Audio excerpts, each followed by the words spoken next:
नमस्कार दोस्तों। आज मैं आपको कोई मोटिवेशनल भाषण नहीं देने वाला।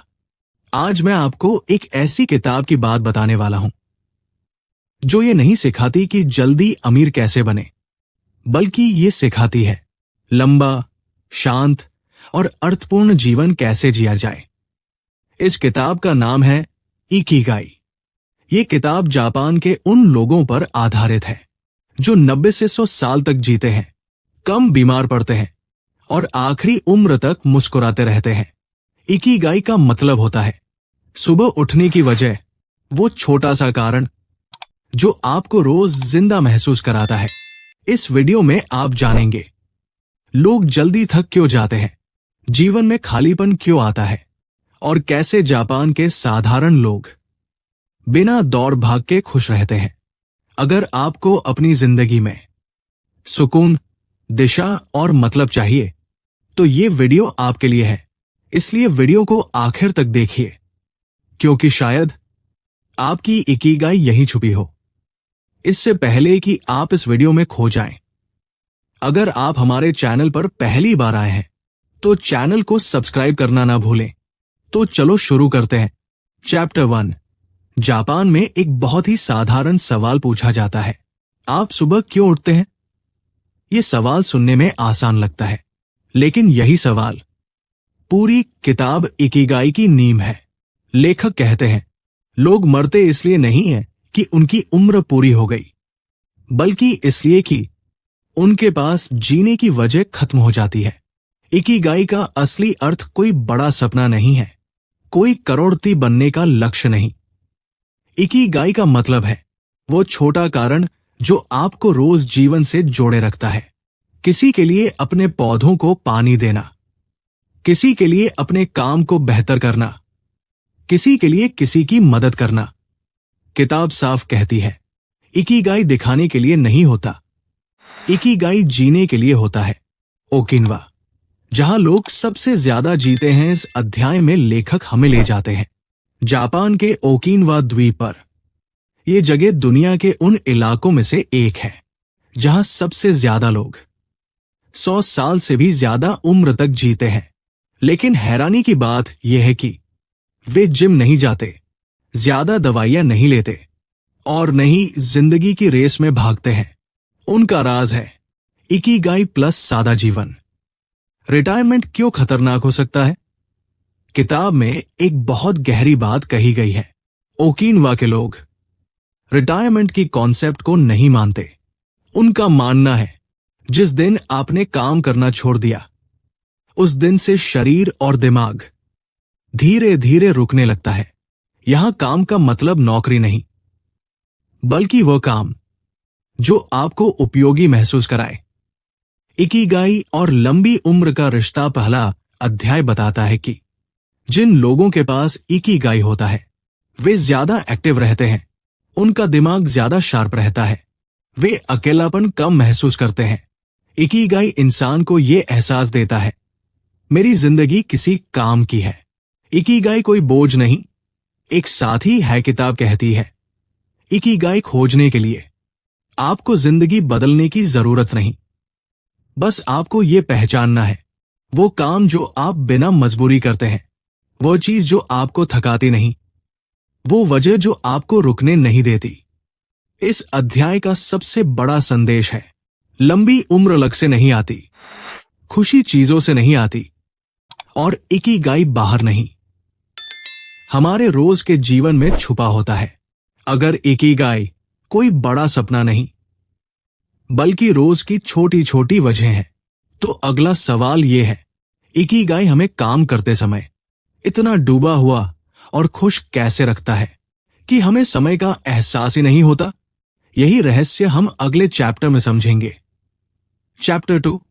क्या आपके साथ कभी ऐसा हुआ है कि आप किसी काम में इतने डूब गए कि समय का एहसास ही नहीं रहा? घड़ी देखी तो 1 घंटा कब निकल गया पता ही नहीं चला। इकिगाई की किताब में इस अवस्था को कहा गया है फ्लो। फ्लो क्या है? जैसा किताब बताती है, फ्लो वो मानसिक स्थिति है जब इंसान अपने काम में पूरी तरह प्रेजेंट होता है। इस दौरान दिमाग भटकता नहीं, मन शांत रहता है, काम थकाता नहीं बल्कि ऊर्जा देता है। किताब के अनुसार फ्लो और इकिगाई गहराई से जुड़े हुए हैं। जहां फ्लो होता है वहां इकिगाई जिंदा रहता है। फ्लो क्यों जरूरी है लंबी उम्र के लिए? किताब बताती है जो लोग फ्लो में काम करते हैं ज्यादा खुश रहते हैं, कम तनाव महसूस करते हैं और मानसिक रूप से ज्यादा स्वस्थ रहते हैं। ओकिनवा के बुजुर्ग आज भी छोटे छोटे काम करते हैं, जैसे बागवानी, सिलाई, लकड़ी का काम। वे इसे बोझ नहीं मानते क्योंकि वे उसमें डूब जाते हैं। आसान काम या बहुत कठिन काम, दोनों फ्लो तोड़ते हैं। क्योंकि एक अहम बात, फ्लो तब आता है जब काम बहुत आसान नहीं होता और बहुत मुश्किल भी नहीं होता। अगर काम बहुत आसान है तो बोरियत आती है, अगर बहुत मुश्किल है तो डर और तनाव आता है। फ्लो बीच में पैदा होता है। मल्टीटास्किंग फ्लो का दुश्मन किताब साफ कहती है। एक समय में कई काम करना फ्लो को खत्म कर देता है। ओकिनवा के लोग एक समय में एक ही काम करते हैं, बिना जल्दी और बिना दबाव के। इसीलिए उनका काम ध्यान और शांति से भरा होता है। फ्लो और खुशी का रिश्ता तो ये सिखाता है, खुशी आराम से नहीं आती, खुशी पूरी तरह डूबने से आती है। जब इंसान फ्लो में होता है वो खुद को भूल जाता है, लेकिन जीवन को महसूस करता है। यही कारण है कि फ्लो को इकिगाई का ईंधन कहा गया है। इकिगाई आपको काम देता है, फ्लो उस काम में जान डालता है और दोनों मिलकर जीवन को लंबा और अर्थपूर्ण बनाते हैं। अगर फ्लो इतना जरूरी है और मल्टीटास्किंग इसे तोड़ देती है, तो सवाल यह है, जापान के लोग इतनी सादी और शांत जिंदगी में फ्लो को रोज कैसे बना रखते हैं? यही रहस्य हम अगले चैप्टर में जानेंगे। चैप्टर 3। हम अक्सर सोचते हैं लंबी उम्र के लिए कोई बड़ा रहस्य होगा, कोई चमत्कारी दवा होगी, लेकिन इकिगाई की किताब 3 अध्याय में इस भ्रम को तोड़ देती है। लेखक कहते हैं लंबी उम्र बड़े फैसलों से नहीं, छोटी आदतों से बनती है। धीरे जीने की कला के लोग कभी जल्दी में नहीं रहते। वे धीरे चलते हैं, धीरे खाते हैं और धीरे बोलते हैं। किताब बताती है जल्दबाजी शरीर और दिमाग दोनों को थका देती है। धीमी जिंदगी तनाव कम करती है और तनाव कम होगा तो उम्र अपने आप बढ़ेगी। हारा हाचीबू 80% का नियम 3 का सबसे मशहूर सिद्धांत। हारा हाचीबू, इसका मतलब है पेट भरने से पहले ही खाना बंद कर देना। लगभग 80% तक ओकिनवा के लोग भूख खत्म होने का इंतजार नहीं करते। ये आदत पाचन सही रखती है, बीमारियां कम करती है, शरीर को हल्का रखती है। रोज का हल्का फुल्का, किताब साफ कहती है। ओकिनवा के लोग जिम नहीं जाते, लेकिन वे बागवानी करते हैं, पैदल चलते हैं, घर के छोटे काम खुद करते हैं। उनका शरीर हमेशा चलता रहता है, लेकिन कभी थकता नहीं। प्रकृति के साथ जुड़ाव 3 अध्याय बताता है। प्रकृति से जुड़ा इंसान अंदर से शांत रहता है। मिट्टी से हाथ जुड़ा, सूरज की रोशनी मिली, ताजी हवा में सांस ली। ये सब दवाइयों से ज्यादा असरदार है। चिंता को जीवन का हिस्सा मानना के लोग तनाव से भागते नहीं। वे जानते हैं दुख, चिंता, परेशानी जिंदगी का हिस्सा है। किताब कहती है जो इंसान दुख को स्वीकार कर लेता है वही असली शांति पाता है। लंबी उम्र कोई चमत्कार नहीं, ये रोज की साधारण आदतों का नतीजा है। कम खाना, धीरे जीना और शरीर को चलता रखना, यही इकिगाई की जीवन शैली है। अगर शरीर की आदतें इतनी जरूरी है तो सवाल यह है, मन और रिश्ते हमारी उम्र और खुशी को कितना प्रभावित करते हैं? यही गहरी सच्चाई हम अगले चैप्टर में जानेंगे। चैप्टर 4। इंसान अकेले जी सकता है, लेकिन अकेले खुश नहीं रह सकता। इकिगाई की किताब का 4था अध्याय। यही सच्चाई सामने रखता है। लंबी उम्र का सबसे मजबूत सहारा रिश्ते और समुदाय होते हैं। अकेलापन एक शांत बीमारी किताब बताती है। अकेलापन धीरे धीरे शरीर को कमजोर करता है। ओकिनवा के लोग कभी खुद को अकेला नहीं छोड़ते। वे जानते हैं इंसान को सिर्फ खाना नहीं, किसी का साथ भी चाहिए। मोए दोस्ती का जीवन भर का वादा इस अध्याय का सबसे सुंदर कॉन्सेप्ट है। मोए मोए का मतलब है जीवन भर साथ निभाने वाला। छोटा सा समूह, दोस्त, पड़ोसी, बचपन के साथी।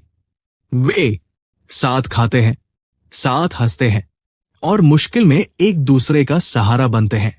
ये रिश्ता औपचारिक नहीं, दिल से जुड़ा होता है। रोज की बातचीत, रोज की खुशी के बुजुर्ग हर दिन किसी न किसी से बात जरूर करते हैं। थोड़ी हंसी, थोड़ी बातें और बहुत सारा अपनापन।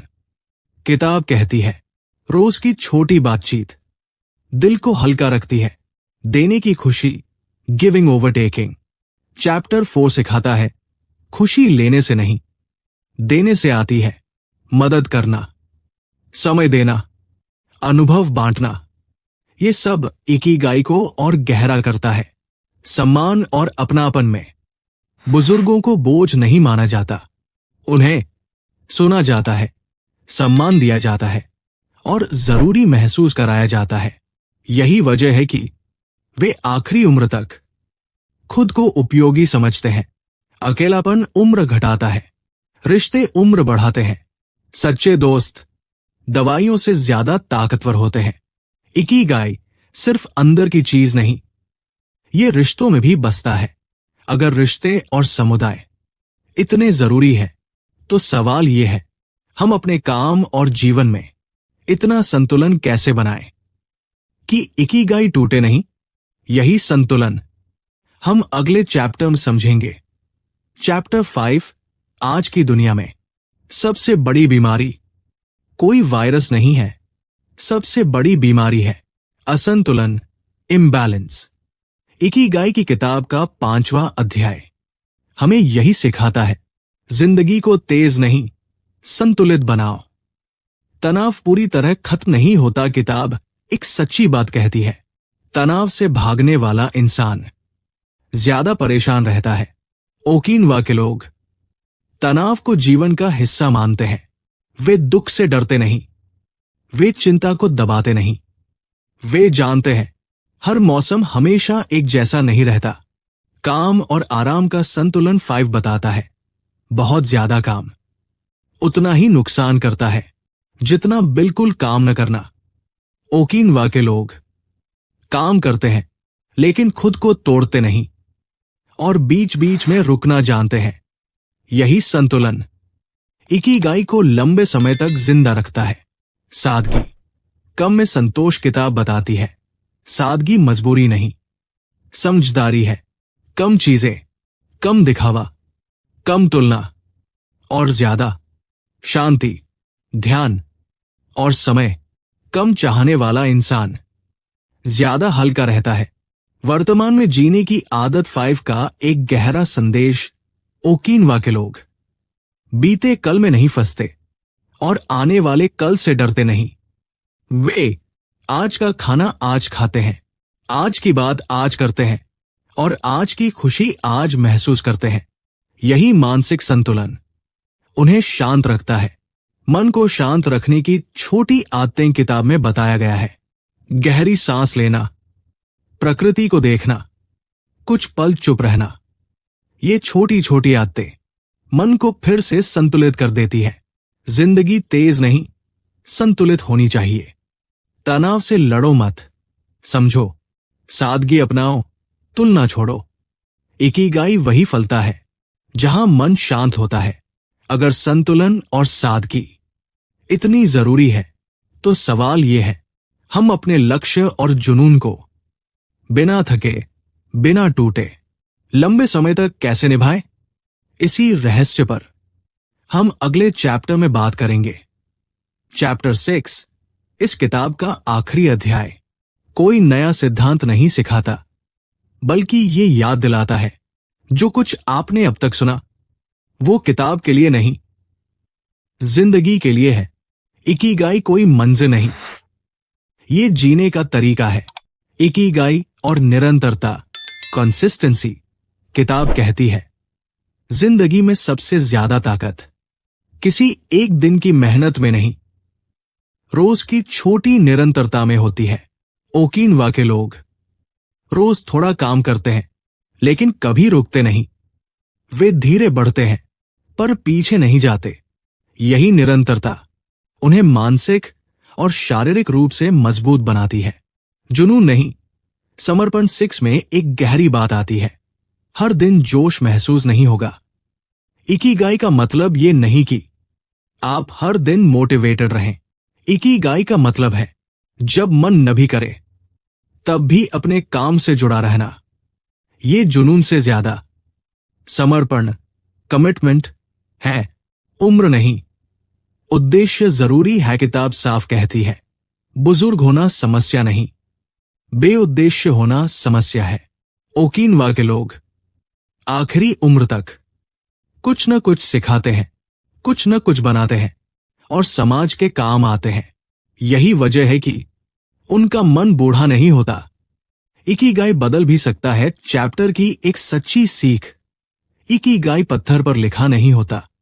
समय बदलेगा, हालात बदलेंगे और आपका इकिगाई भी बदलेगा, लेकिन एक चीज नहीं बदलनी चाहिए, जिंदगी से जुड़ाव। छोटी खुशी, लंबा जीवन। किताब अंत में ये सिखाती है खुशी बड़ी घटनाओं में नहीं होती। सुबह की धूप, किसी की मुस्कान, अपना काम पूरा करना, ये छोटी खुशियां जीवन को लंबा और सुंदर बनाती है। जीवन में इकिगाई अपनाने के सुझाव। Book based practical suggestions. रोज खुद से पूछिए आज मुझे जिंदा क्या महसूस कराएगा। ऐसा काम चुनिए जिसे छोड़ने का मन न करे। बहुत ज्यादा मत सोचिए, रोज थोड़ा कीजिए। अपने काम को दूसरों के काम आने दीजिए। शरीर को चलाते रहिए, चाहे धीमे ही सही। रिश्तों को समय दीजिए, अकेले सब कुछ मत झेलिए। तुलना छोड़िए, सादगी अपनाइए। इकिगाई हमें यह नहीं सिखाती कि जिंदगी पर कैसे जीत पाए, ये सिखाती है जिंदगी के साथ कैसे चलें, धीरे, शांत और पूरे अर्थ के साथ। आखिरी लेकिन सबसे जरूरी सवालगर इकिगाई आपके अंदर ही है। तो सवाल ये नहीं कि आप उसे खोजेंगे या नहीं, सवाल ये है आप आज से उसके साथ जीना कब शुरू करेंगे। दोस्तों, अगर इस वीडियो का कोई एक भी विचार आपके दिल को छू गया हो, अगर किसी एक लाइन ने आपको रुककर सोचने पर मजबूर किया हो, तो समझिए ये वीडियो अपना काम कर गया है। ऐसे में वीडियो को लाइक करना सिर्फ एक बटन दबाना नहीं, ये हमें ये बताना है कि आप इस तरह के कंटेंट को आगे भी देखना चाहते हैं। और अगर आपको लगता है कि ये वीडियो किसी दोस्त, भाई, बहन या परिवार के किसी सदस्य की जिंदगी में थोड़ा सा सुकून ला सकता है, तो इसे शेयर जरूर कीजिए। और हां, चैनल को सब्सक्राइब कर लीजिए